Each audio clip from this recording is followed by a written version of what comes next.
The argument under consideration claims that a subject must necessarily favor one of two dichotomous propositions, dismissing any possibility of non-belief a priori, that is by a contrived design rather than evidentially.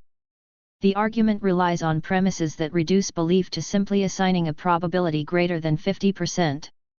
In doing so, it conflates credence with doxastic commitment and misapplies Bayesian principles, finally ending with hedging language that betrays a lack of confidence in its own claims. The first two premises and the first conclusion are all trivially true and don't support the core of the argument. They simply restate the law of non-contradiction and the law of the excluded middle. They do not directly support the argument's central claim about belief.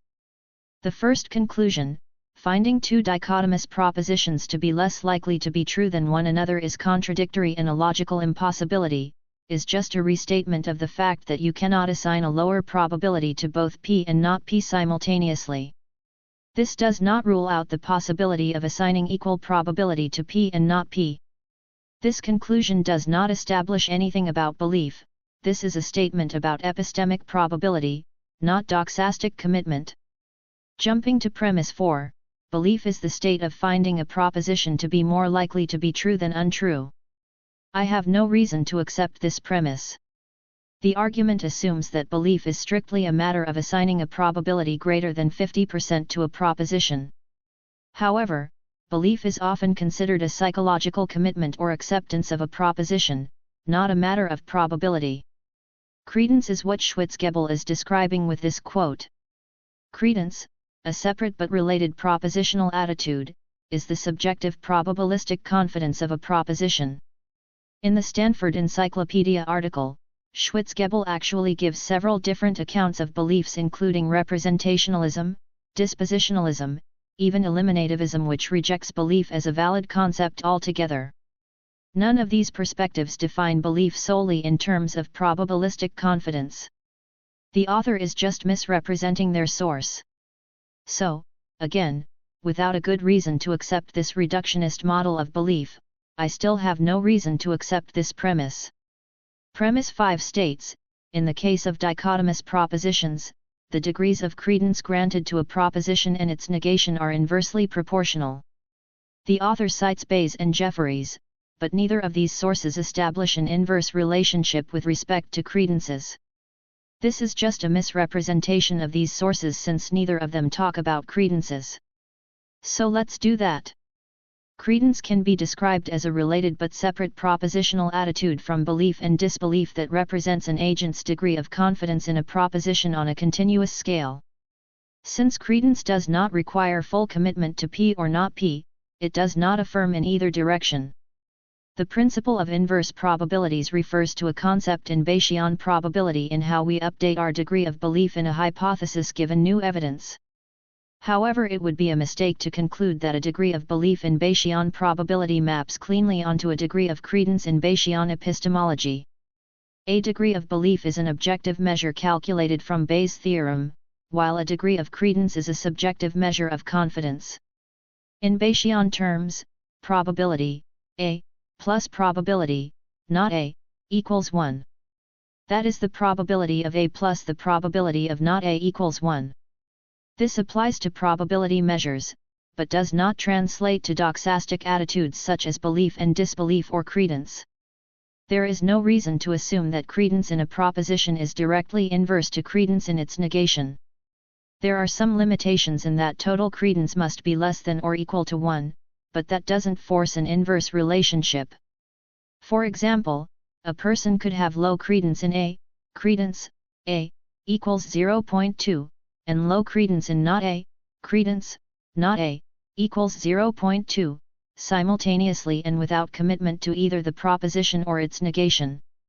It is enough to say that the author has conflated probabilities, which are subject to an inverse relationship, and credences, which strictly aren't even if they are limited in combined range in a similar manner.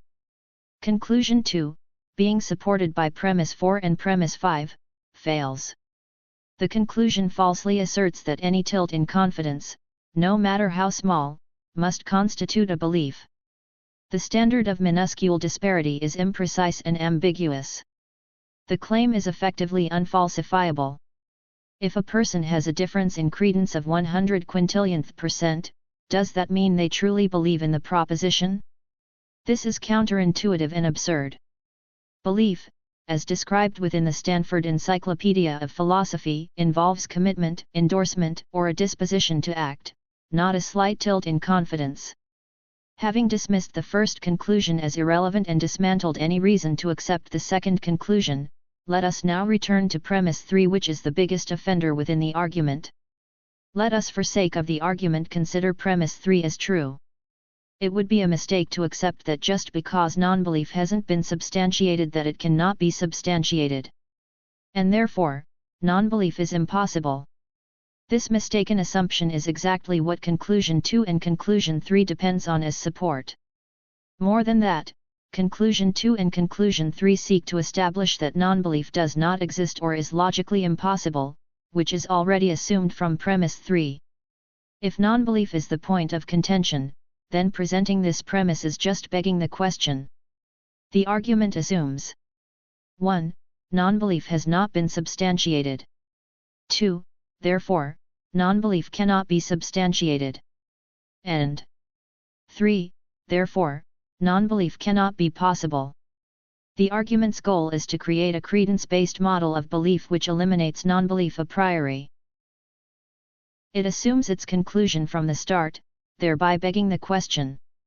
Now consider, the only reason you would accept premise 3 as true, and that would be to ignore the evidence that it is false.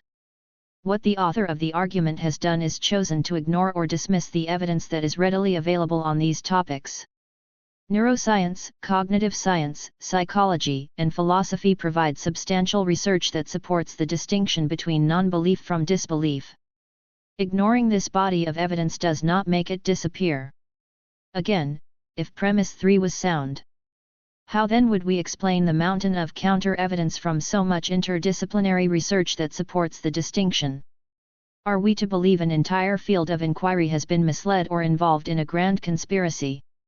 What would be the evidence that would allow us to upend all our understanding in the matter in a huge paradigm shift? This is the kind of motivated reasoning that dismisses evidence when convenient, while championing a false rationality.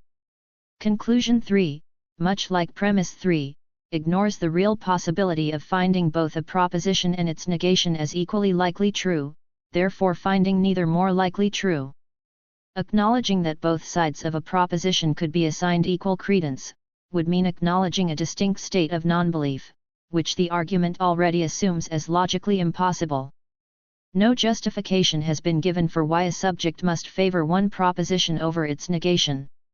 The argument falsely insists that the principle of inverse probability applies to a subject's confidence in a proposition and thus to their doxastic commitment. All while ignoring an obvious equal credence between no confidence and full confidence. Conclusion 4 shares all the flaws of conclusion 3 while introducing rhetorical hedging of its claims. Instead of asserting the conclusion entailed by the premises, a subject necessarily believes one of a pair of dichotomous propositions.